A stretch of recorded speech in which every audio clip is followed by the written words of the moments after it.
And we are back on the Michigan Insider on the Big 1050, WTKA, online at thebig1050.com. It is now time for the MGoBlog Roundtable. Sam is on vacation for the next few shows. I got my guy Eric Black running the ones and twos on the other side of the glass, and we're joined by Seth Fisher once again, who joined me in the last segment. Craig Ross is with us this morning, and so is Brian Cook. Good morning, fellas. How are you? Hello. I'm just disappointed. I'm disappointed in the officiating. I'm disappointed in the calls. I'm disappointed in the media.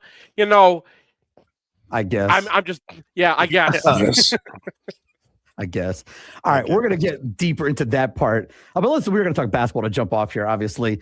Here's kind of a very generic statement from last weekend, but I can't recall a better combined men's and women's regular season basketball weekend than we saw out of the Michigan teams last week and getting the win on Friday night by the men in East Lansing and then the women on Sunday. And for that matter, they kind of beat those teams twice because both of those teams took L's last night with their hangover games. So we'll start with you, Brian. Your recap from the weekend. That was a heck of a weekend for the Maize Blue on the hardwood. Well, Jeremy Fears got some instant karma. So if you aren't aware, they go to the barn last night and they lose, and Fears gives like a full Draymond, like reverse crotch kick to a Minnesota player, and also like a completely unnecessary forearm shiver along with his usual suite of foul grifting and grabbing. And man, that was like 40 minutes of ball no lie right there. Because you come out of that game and there's a couple of like headline like dirty plays that Fears like put up, and then you actually rewatch that game and you like catch like 3 or 4 more. Like there was a yank back on Roddy Gale when Fears got beat on a back cut. There was just a pull down on Lendeborg, and I was just like, what is going on here? I counted 80 yards in penalties for Fears. I might have been off, but I think it was 80 yards in penalties, and he probably had one targeting. Probably should have been maybe a second or a third. But aside from that, Michigan played a brilliant defensive first half at Breslin, and they were able to kind of get over the hump after Michigan State had kind of fought all the way back. And I've watched a lot of games in Breslin, and I haven't seen teams that resilient, teams that fearless from Michigan very often, because it is a tough place to play. And I'm just, with that and the Nebraska win, those are 2 more 1A wins that are going to be 1A wins at the end of the year, and Michigan really solidifies its case for a 1 seed. Greg?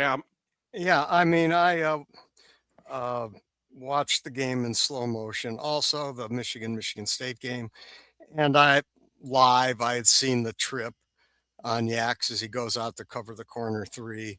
Was fairly mystified that wasn't called. I was happy that our boy Sells did call the third of the 3 steamroller screens that Izzo used. What he does, puts a screener on a guy, and then sees how many yards he can push him back out of the play. And they did that 3 times, and finally the third time got called. Izzo went crazy, but at least it kind of put an end to that. So congratulations to Paul Sells. My favorite play in the Minnesota game was was one that no one mentioned except for the announcers. Was he's dribbling the ball and he gets fouled, not a bad foul, but he's pissed off by it, and then he kicks the guy in the nuts, and it isn't called, and Minnesota bench has to ask for review, and then they say okay. But he also had a very subtle karate chop to a player's throat last night. He was dribbling the ball. He didn't like the guy was close to him, so he karate chopped him in the throat. It was right out of the old pro wrestling Lord Layton days. And so he's a stunning player. I've never seen a guy that good at grifting fouls. Last night he had one where he went up for a layup. The guy came over to check him. He grabs the guy with this off hand, pulls him down to the ground in a heap, and he gets the call. And Ira, I think you mentioned off air that he did the same thing in the Michigan game. I missed that one. He's really good at it. I mean, he's really good at grifting fouls, and it's quite aggravating. The fact that after the game that Izzo blamed it on Dusty May is really sort of the all-time apex of Izzo's narcissism. Yeah, my guy did it, but it's Dusty May's fault because he pointed it out and the officials paid some attention. Why should you go to jail for a crime that someone else noticed? Right, exactly. And I mean, it was so insane, even by Izzo standards. And now, as I think you pointed out this morning, he, when after the Michigan game, he said, Michigan played pretty good, pregnant pause. I guess. Right. Come on, Yes. bro. I mean, Well, he did drop the "I guess" last night. When he said, He used "I it didn't see it. last I night, didn't too. see him. I didn't see it. The kick. I didn't see it. But if he did it, he got what he deserved. I guess, as in he kicks a guy. You kick someone, but you don't necessarily deserve a penalty. Like, Also, that was like That was on Dusty. saying he didn't see it after there was like a 6-minute long review with it up on the board for a full 6 minutes is like, come on, man. Like, your lies have to be a little plausible, right? Maybe he was coaching his own team for the first time in 30 years. Yeah. That's, I don't know. dude. I don't know what to say, but I agree with Brian that the Michigan defense in half one was excellent. The only thing that was a little dismaying was the last 7 seconds, where I couldn't quite understand why Michigan lets the dude run the floor with 7 seconds and get to the rim. That one made no sense at all, and it seemed to precurse the beginning of the second half, where State played pretty well, Michigan played pretty awful, and they, I think, were ahead by a point until they fell apart, and until Cadeau hit a couple of big threes in particular. So congratulations to Elliott, who really, I felt, played quite well at the end of the game and made the difference. we talked going into the game. Sam and I talked about, we singled out 3 guys that really needed to play a certain way for that game on Friday night. And we talked about 2 of them in the context of 5 stars, because we talk on the show all the time about in biggest games, your 5 stars have to play like 5 stars. Well, Michigan has a 5-star transfer portal guy in Yaks who played like a 5-star, and Trey McKinney had huge buckets off the bench. And then we talked about who you're talking about there, Craig. Elliott had to have like the complete opposite of the previous game that he had with the 8 turnovers. But I think he went beyond that. He had a phenomenal game on Friday night. That's the kind of floor leadership that Michigan needs if and when, to take them where they want to go. Go ahead, Seth.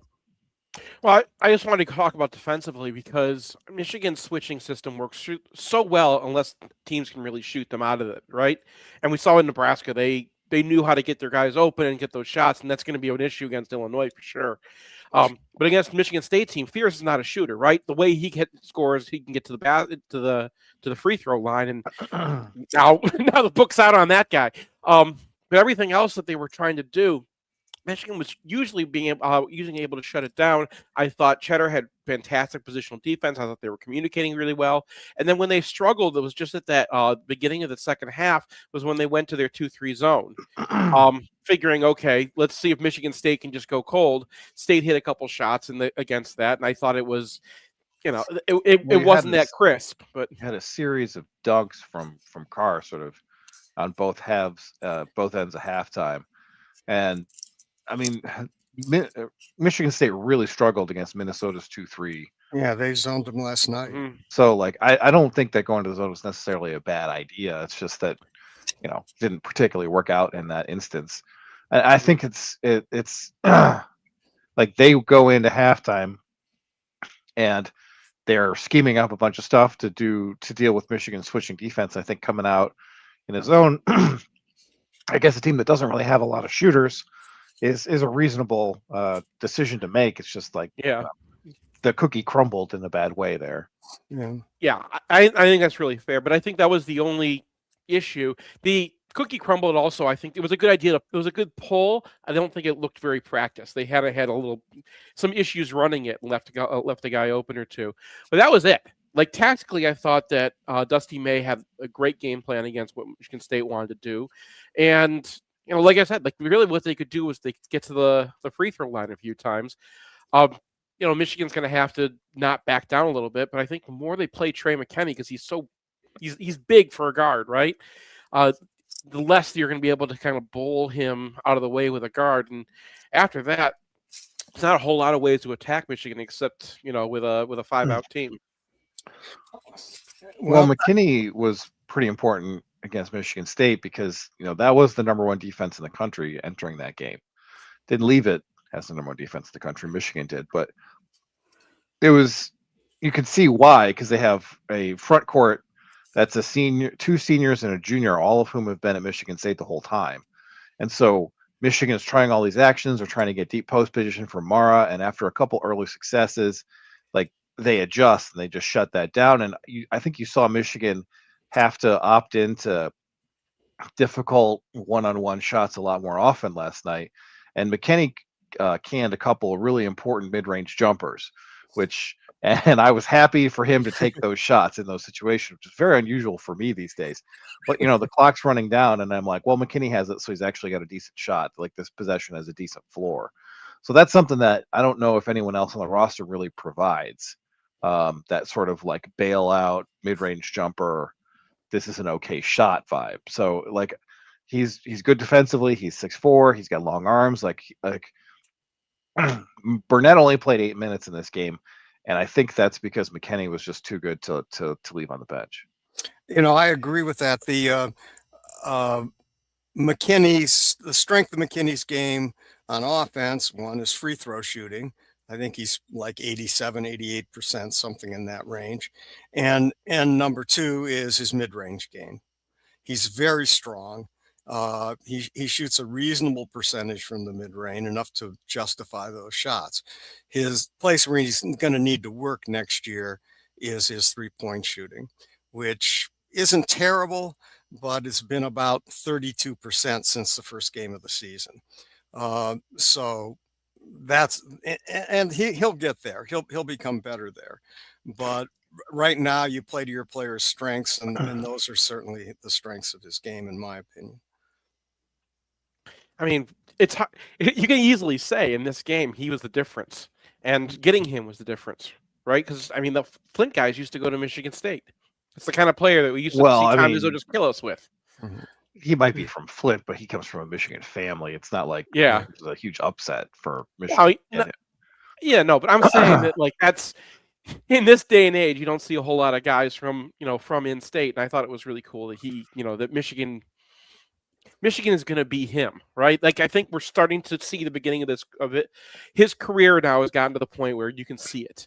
And, we talked about him as a recruit, but I think he's now the sixth man on this team. But Ryan mentioned Namari starts, but Namari is, getting pulled early. Roddy Gale's just too many turnovers for what he is on this team. And they're not a spacing team. So he can't really, you saw it in this game, right? He had a couple opportunities to shoot from outside the arc and he has to go inside, and then that possession's dead, and you end up with these, having to take a two floater. I think McKinney is really important to where this team is going from here on in, because he answers so many of those questions that they have. Who do you guys think is the best five? Cadeau, Trey, Yax, Merez, and then is it Adai as the fifth, or is it somebody else to go a little smaller? What's the best lineup for this team right now? I think it depends on the opponent and the context, right? So I was perfectly happy to see a three-bigot lineup out there against Michigan State a lot, because Carr's not really a shooter, and you need to really hit both boards. And Michigan won this game on the boards pretty much, because Michigan State had 15 offensive rebounds, but 5 of those came in the last minute. So, and they entered this game crazy high in both offensive and defensive rebounding. And for Michigan to get a solid win in that category is a large portion of how you win this game. So, that was great for Michigan State against a 5-out team. I probably don't think that Michigan's best lineup has Mara on it. And so, but they have the flexibility because of the depth of this team. You see other teams and they go 5 or 6 deep, just like Craig wants them to, but then they don't have the same flexibility that Michigan does to put a guy on the bench if it's just not a good matchup for him. That's a very fair point. Michigan does have a certain the upside to a short bench is you have the right to miss, and players tend to make fewer mistakes. They play closer to their potentials. The downside, as you point out, is then you lack a certain level of flexibility. And this team certainly has that. Now, I was completely surprised by the fact they could play three bigs. After last year, it should be no surprise that they could play two bigs, especially with Yaks being, a big but with ball skills. Um, but to think that they could play these three guys together is a surprise to me. Yet it's still there. I think their predominant lineup. I think it's like 18 or 19% of the time, something like that. And and it does work against a lot of teams. Against other teams, it does feel still a little clunky, as one might expect. Um, I wonder what you guys think about the Big Ten as a whole right now. I mean, how you envision this shaking out. I suspect I'll be rooting for Izzo tomorrow night or Friday night, right? I mean, On a Illinois rare event. I remember going into the season, I was like, this Illinois team has a ton of size and they have a ton of skill and they're going to be really good. And that was before the That number was 261 composite recruit in the country became a 6'6" point guard who should be a top 5 pick. Like, I mean, one of the biggest misses in the recruiting industry is since its maturation. And like, I think it's a 2-team race for the Big Ten title between Michigan and Illinois. I think Illinois is just as good as Michigan. Like, I think they've been playing better, and Michigan has kind of come back to earth a little bit. Not that they haven't been playing very well; they just picked up 2 quad 1A wins. But just in terms of like the steamrolling that Illinois is delivering to a lot of teams, like I'm really impressed, and I think that they're going to be, if they can. I wouldn't be surprised if they got to the 1 line. Like, I think Michigan is going to be a challenge for them, and I think that's it. Like, I think the Big Ten championship game happens in Champaign on February 27th. Yeah, I tend to agree with that. I mean, when I looked at Illinois preseason, I said, "Man, these guys are huge. I think they might be about the biggest team in the country." They are the biggest team in the country. Okay. They're huge. Number 1 in effective height. Okay, they're huge. The big guys can all shoot. I mean, what's his name? Humoricious. Just say Avicic and you'll get it right. Most yeah, of the there's time. 2 Avicic. There's a Murkovic. Some riches. They've got a Peja, or they've got Stojakovic. I assume that's his kid. I assume that's that is his kid. Yes. You know, those guys can all shoot it. And then out of the blue, they get not just Wagler, they get this guy Jake something or other. The guy with the red stringy hair. Jake Davis, who's just a shooter, but is hitting 41%. Man, yeah, he's a shooter. He can really shoot the ball, and you cannot give him an open three. I do like appreciate the purity. Like, his turnover rate is 3.8, which is 5th in the country. He's taken a total of 11 twos against 83 3-pointers. Yeah. Like, these days, you don't get guys who are like that pure of just a shooter. But this, I mean, he's just a shooter. There's a shooter, but there's a new level of just a shooter. We call it an Arons, right? Like that guy just. Yeah. Yeah. Doesn't even know what inside the 2-point line looks like. and with that team, Wagler, I mean, I looked at the team preseason and I thought, where's the point guard? I mean, are they going to play Murkovic? And that, I thought that was going to be their point guard, because he had done some of that in the Serbian Pro League or wherever he was playing. And but this kid is unbelievable. I mean, I thought, okay, you could, after I saw him the first couple times, you can hard hedge him and force him to go left. And then the next 2 games, that's what teams didn't work, because all he did was get the ball into a hockey game and eventually get a corner 3 from either Ivicic or Jake and down, because those guys are going to make those open threes.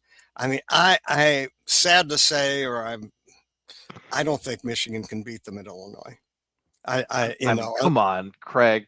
I'm telling you that. That's what I'm saying. I mean, I know it sounds too depressing, but the more I watch this Illinois team, I say, man, this team is the deal. And we'll see.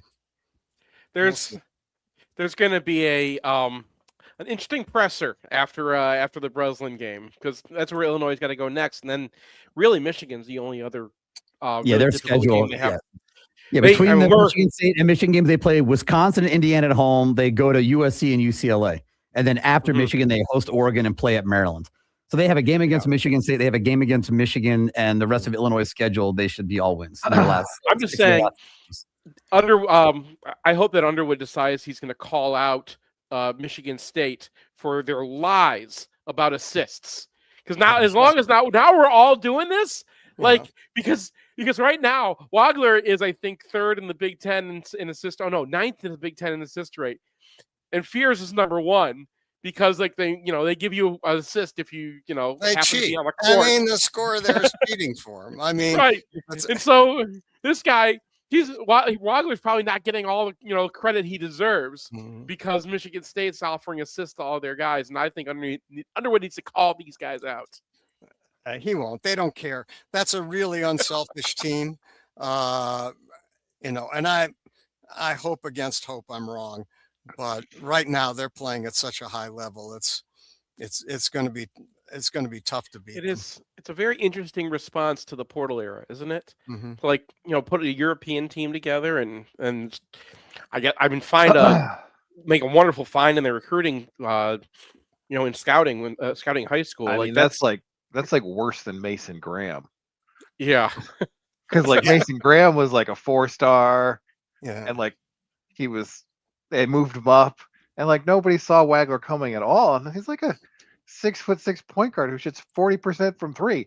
Like, it's not like it was like a difficult scout. I mean, not only does he shoot 40% from three, he can handle the ball, he can pass the ball, he gets calm, doesn't get frustrated by the game, sees the court. I mean, the guy is ready for the NBA right now and would be a good NBA player right now. So like Keaton Wagler is like going to be the Kurt Signetti of college basketball high school recruits now. Where you're like, well, this guy can be Keaton Wagler, right? Like, yeah. I mean, it's a really good comparison. I mean, that's what the whole NBA is doing right now, is finding 6'6" point guards. Like Michigan's going to find the next Eli Brooks. People are going to be like, he can be Keaton Wagler. And I'm like, he's 5'9", and we love Eli Brooks. We love Eli Brooks, but he's not Keaton Wagler. Yeah, exactly. So I don't know. The other question I've got, and maybe this is a program question, and maybe this is too soon, but I looked at the NBA draft list, and it looks like Yaxel, who's gone anyway, is going in the middle of the first round, 10 to 15. Looks like Mara is going late in the first round, in the 20s, if he comes out, and I assume there's a good chance he will. But Maize is like a second-round pick. Can Michigan pay Maize enough, particularly with the other two bigs leaving, to keep him in place next year and match him up with Marcus Moeller? Moeller has testicular cancer, so I'm not sure he's going to be plug and play next year. I mean, I actually think that there's some chance that Mara comes back, right? Because like the things that make Mara an NBA player aren't going to change next year. That's true. And he obviously is a guy who could still use some refinement. Like, he's not very strong with the ball. He could use some strength. And he's a guy who could move up while still getting paid about what he'd get paid as a late first round pick in the NBA draft. So, like, obviously Yax is out the door, but I'm not writing off either of the other two bigs as a potential returnee. 5 years ago, they're gone. See ya. But nowadays, teams like Michigan have a solid chance of retaining those guys, especially in an environment like Dusty May cultivates, right? Like, this isn't an ISO program. Like, it's no one who's screaming at you constantly and, kidnapping your grandmother and shoving her in the basement so you won't leave. Well, like, I guess.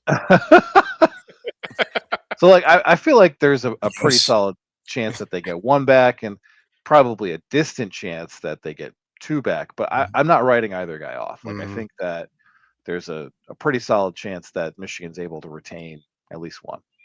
Yeah, I mean, their backcourt next year looks probably like Cadeau, McKinney, Kason. Yeah, and that's And then going to they'll be bring pretty a solid. shooter. Yeah, and they'll bring a shooter along in Winters Grady. He'll get his chance to prove he can shoot the ball next year. I think he can. Yeah, and Well, you have Goodman kind of stepping into the Cheddar role, and then I think you Right. have to go to the portal for another big. You But need someone in the portal. but you got Yaxel coming off the books, so you're going to have. yeah, I mean, you're going to have the ability to go get someone, but they like if you're looking at next year's roster, I think they are going to need to go to the portal for a big, and then it kind of feels like if they find someone like Lendenborg out there who's interested and would clearly improve the team, sure, but there's Mhm. not like a real pressing need, I don't think.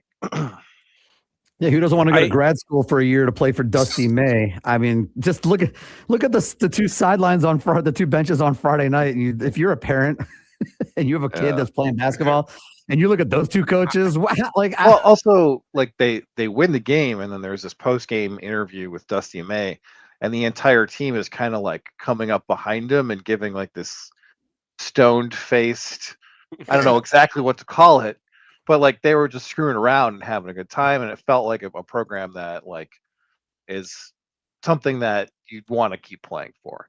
Now everybody's going to make their own decision. Everybody's going to do what they need to do for their careers. I'm not saying that it's bad to go in the NBA draft. I do think that Michigan has a pretty solid chance of retaining guys just because it's a fun place to play. I think so. I mean, the most concern I have is that Rez is going to absolutely blow up in the tournament, and they're going to see what that guy can do. I mean, he can hit threes now. If I'm an NBA team, he's the one that I think I want on my team from this group. Yeah, Well, honestly, like he's a sophomore, and he's a young sophomore. He's expanding his game. He's the kind of switchable NBA center that they're looking for. Yep. Like, Yep.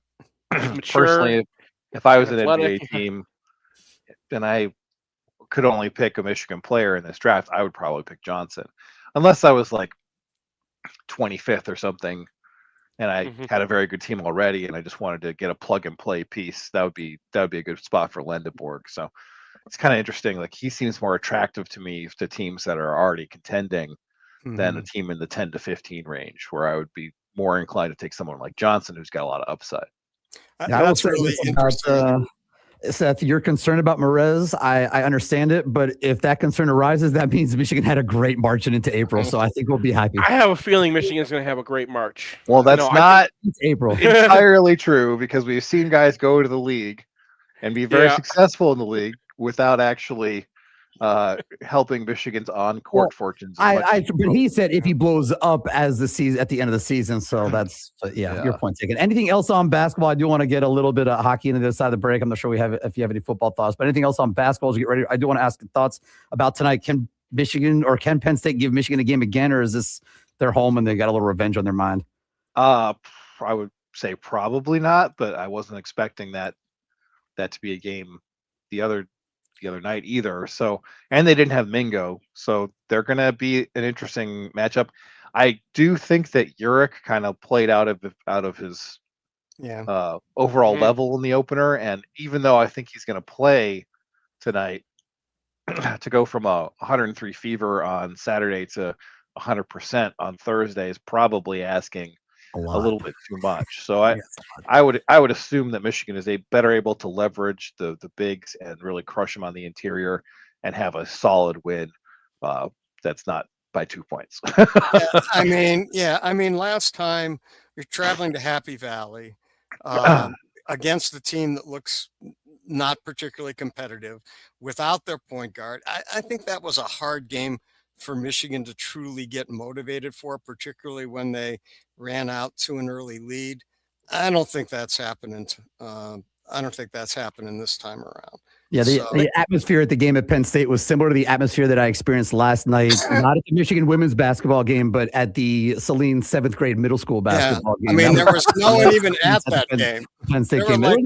I think the attendance might have been similar, actually, from the 7th grade game yesterday and the Michigan at Penn State game earlier in the season. Yeah, it seemed like a few hundred people there. I have one last basketball question. May comes out on the court before the game, and the whole student section is yelling "F you, Dusty" over and over. So what does he do? He sits down right there, right? And there are people 5, 8 feet from him yelling at him, and he just sits there either with a smile on his face or completely sort of whatever, which I thought was very smart. Would it be good when Izzo comes out in the Michigan State game for the Michigan fans to be completely quiet and just I mean, I would like that as opposed to invective and swearing at him, which is what they expect. I would just say, forget it. We're not even paying any attention to you. You're our idea of nothing. But you think Dusty could react the way, or Izzo could react to that kind of a scene, the way Dusty reacted to that scene? Well, I mean, Izzo's probably heard it all, and some more than all of it, over the course of his million years. Yeah. I mean, it's a nice idea. I'll believe it when I see it. The kids tend to use a lot of F-bombs these days. And, I mean, they can also just pull out some newspapers. It's not like we don't have that trick in our bag. Right. I mean, what's a newspaper? I would say that it would be great if the Michigan students were quiet, paid no attention to him whatsoever. I think that'd be very funny, very clever, but probably won't happen. Or you could sing for "He's a Jolly Good Fellow." Better, not a bad idea. I love that idea. I wanted to get it in there though that we do have a shirt from that Dusty moment.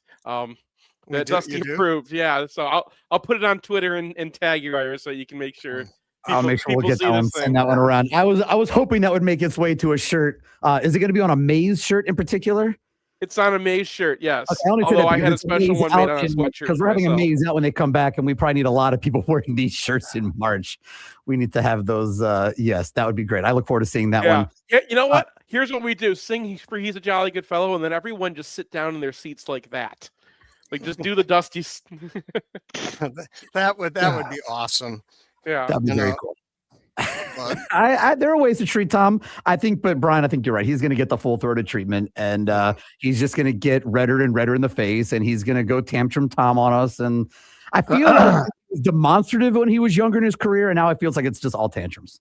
Well, watching him at Breslin and just thinking about the tech that Dusty got early in the year, where the camera cuts to him and he's just like sitting there. Yeah, he's just like, "Oh, I'm existing." I know he probably said something, but I mean, it could be more invective than what Izzo was pumping out there, Yeah, I know. As I said from the beginning, I've said all morning, Tom Izzo, and for that matter, Jeremy Fears, they are the gifts that keep on giving. And so we appreciate them losing last night and giving us a little bit more material. And so there's our basketball conversation. Great stuff tonight. Michigan, Penn State at 6:30 at the Chrysler Center. You can listen on 102.9 W4 Country over on the FM dial. It's pink out. It's the pink game for the Michigan men's basketball team. So there's that as well. On the other side of the break, we're going to a little hockey, big, huge, mammoth hockey weekend coming to town and to Detroit this weekend. So we'll get to that on the other side of the break here on the Michigan Insider on the Big 1050 WTKA online at the big1050.com. Yeah. I'm reminded of what Warren Buffett told me when I went to Omaha with the bow helmet. And he said to me, and the guy I was with, Joel Dalton, said to me, the older you get, the richer you get, the more you become who you are. And I think Izzo is really becoming who he is. He's been the same guy for 30 years. There's no difference in time. It's gotten worse. Like, I think he's like even more lunatic. Like, it's gotten worse. He's a little unhinged. Like, I know he was always, as I said, demonstrative versus unhinged. I think there's a line, and I don't know if he used to cross it all the way before, but I think now he starts across it. That dude is just. We have tags on MGoBlog that will prove you wrong. I'm sure you are. I'm sure recency bias. We have history. When you're younger, you look more athletic and you look more, I don't know, sane. I don't know. He doesn't even look sane anymore on the sideline when he's ramping around. There's no humor with him. It's like McCaffrey was, sort of remember the stuff with McCaffrey staring at the refs? I mean, it was hilarious. He would I remember him trying to stare down Kelly Pfeiffer, and he's just staring at Pfeiffer. And Pfeiffer ain't having anything to do with it. So Pfeiffer steps up right into his face, and they're just standing face to face at each other in a stare down. I mean, I'll never it was forget. very Brian funny. called him the Midwest angriest banker. Yeah, that's a very good description. I mean, I miss him. I do too. Fran? I'm saying, Like, yeah, Fran He's was hilarious. he's on TV tomorrow night. I think it's tomorrow night. Penn's got a big yeah, game against. I mean, it's Michigan not the coming up. same though. Like, him getting mad at Tommy Amaker, like whatever. Yeah. I'm not going to go out of my way to like put that in How my about life, this? but I do. My miss him. sister went to Penn, so Fran McCaffrey is now in the family, in our sporting family. We don't watch a ton of Penn basketball, but he's now in the sporting family. I kind of want him to have a couple of those moments for Penn because then I could cheer for him and laugh at him at the same time. Yeah. Well, and like, he was a trip. but you got to say, I mean, thank God for Mick Cronin though. Like, he's yeah, really like best. slotting into that role. Oh, Mick's the Of, like, best. Oh yeah. He is. Although, he's got the are best you ones.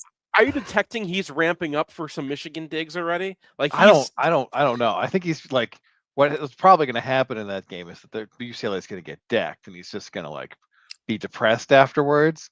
Like when he's angry, he's like, he thinks he can put something together, and I kind of feel like if he loses to Michigan by a significant margin at that point of the season, he's going to be more resigned. Because he's like 3 for 3 on like rants. I don't think I've ever gone to a visiting coach's media avail after a Michigan men's basketball home game. I might on Valentine's Day. I'm hoping, like, come on now, like, come on, Mick, you can give us a little something. He's gonna whine about something to travel or his players, like something's gonna be. No, it's gonna be Michigan being Mercs. That's what he's gonna put me down for this right now. He's gonna call out Michigan for buying players because he was setting this up after Rutgers. He beats Rutgers. He destroys Rutgers. He did talk about them, their haves and have-nots. That's true. Even though he's at UCLA basketball, they're supposed to be a have. Right. And he's talking about, like, it's just unfortunate. Peikel's such a good coach, but, like, some schools can spend money and some schools don't have as much. Peikel buy 2 players last year? We're not. That went in the first round of the draft? Yeah, he had 2 lottery picks, yes. We're not talking about that. We're talking about this year when he's got a whole bunch of freshmen which he also bought. But he's you can see him setting it up. Put me down. I want everyone to hold me to this. He's going to talk about Michigan. He's going to call Michigan Mercs. Here's what he does. I've won 532 games, and this team can't win a damn game. Blah, we're on in guys. We're on about 15, but I'd like to ask him what huge game counts in those 500 something wins. All right, stand by, guys. We're coming back on in a moment. Beating Michigan. That COVID game. Yeah. That game still makes me mad. And we are back on the Big 1050 WTKA online at the big1050.com. Fun basketball conversation, fun conversation through the break. Now back here, real quickly, guys, I do want to talk hockey. Before we get to that, football made the announcement. Spring practice starts March 17th. The spring game is April 18th. Yesterday was the quietest February signing day I think I've ever experienced in my entire life. Not necessarily Michigan, just in general. But do you guys have any thoughts on Michigan football or anything that's kind of percolating as we're about a month and a half until they get spring ball going? I'm disappointed that someone else hired Mike Bajakian away from Michigan State. Yeah. What was going on with that? Come on. I was looking forward to that. He's the world's worst quarterback coach. And Northwestern fan, poke a Northwestern fan, and he's like, that will get them going. Like, think of all the bad offenses Northwestern has had. All of them. Back to and 2000. think about how like inured Northwestern fans have to be about the state of their football team's offense, and they're still extra mad at this guy. All right, there's our football thought. All right, great stuff. There we go. Got the football in. Let's go, guys. Hockey. I mean, this is 1 versus 2. We got tomorrow night at Yost, which I believe is a blue out. Then Saturday night is the duel in the D down in Detroit. Of course, Michigan is without Ivan Kovic still. We're hoping for an assessment on him and hopefully a return for him by postseason, but that's kind of later on. Brian, preview the weekend. Huge, monster, massive hockey weekend for the Maize Blue. Well, so Michigan enters this weekend up 1 point on Michigan State in the standings. Penn State is 4 points back, but with Gavin McKenna probably sidelined for the season after breaking a guy's jaw at a bar fight. This feels like a Big Ten championship weekend. And I think Michigan actually has to do better than a split here, because Michigan State's closing schedule is Notre Dame, Ohio State, and Minnesota, three teams that are not in the running for the Big Ten title. And Michigan still has a Wisconsin team that's faded pretty badly, but they also have Penn State. So like they have a much more difficult closing stretch than Michigan State. So I think they got to do better than a split here. Now that's obviously possible without Ivan Kovic. It's much more difficult. Peck's been good overall, but has been letting in some shaky goals, particularly on the short side, that probably can't afford if you're going to beat a very good Michigan State team. I agree. I wouldn't count Minnesota out. Minnesota seems all of a sudden to be picking it up a little bit. I've never thought all year they were as bad as they've played. I think they can play with Michigan State later on in the year. So I think a split may be good enough. I don't think the schedule differences between Michigan and Michigan State going forward is all that profound, but we got to get a split at worst, at least. I agree with you. It isn't just Ivan Kovic, though. It's also Ernest. Now, I don't know if they've announced Ernest is coming back, but, that's a gap in the Michigan lineup also. And as David has been moaning all year, Michigan was short forwards in the first place. And now perhaps they're down another one. And I don't think they have any forwards in the press box unless you count like bringing a guy up from the club team. Right. It's all defensemen in there now. Yeah. So they definitely are short. I mean, if they get an injury, they're really in trouble on the front line. But yeah, I mean, I think I think the teams are very even. I think Michigan State's a very good team. I think they're very well coached. They're not the old Ron Mason teams. They actually want to play hockey and not some other game. And so I have a lot of respect for that Michigan State program right now. And and you have to say Narato's done a really good job. And Michigan maybe dodged a bullet with McKenna. I don't know.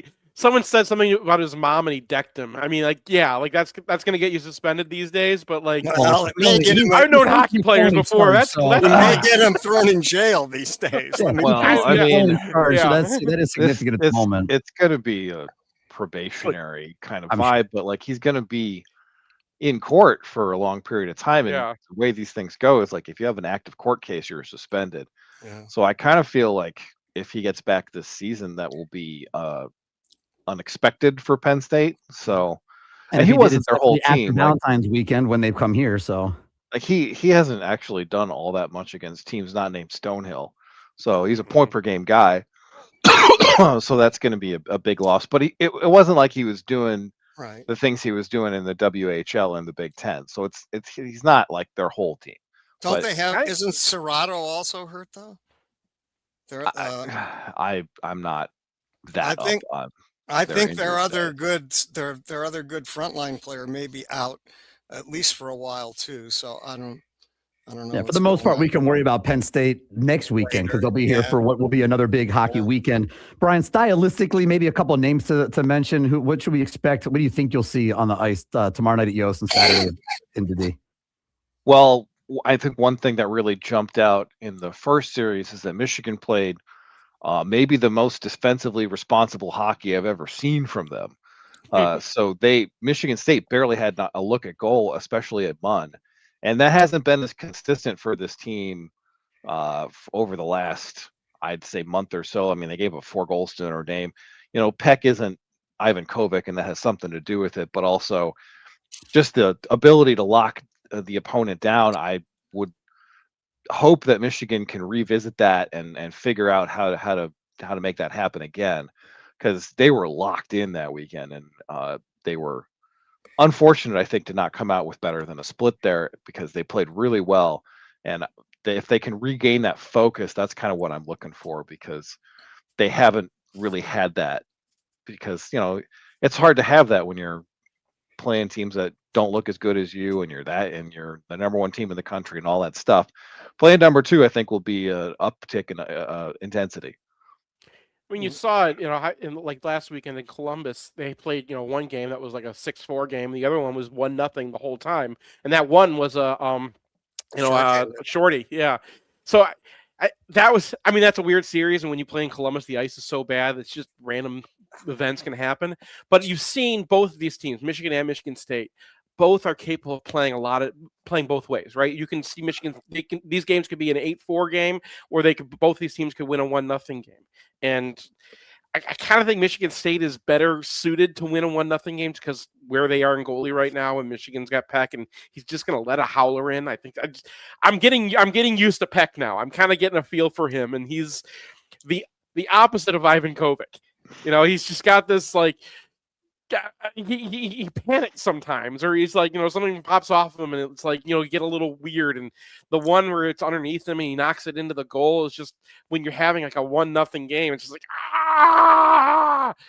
And, he's going to do that, but he's also going to come up with some fantastic saves. So I think that Michigan State has the advantage this weekend. I think with the way that Wisconsin is kind of wilting right now, they look terrible against Minnesota, and the way that Penn State is kind of injured right now and going to be back without McKenna, I think that we can get away with a split in this one. I think that it's going to come down to, Michigan hockey's weird. Puck bounces in weird ways.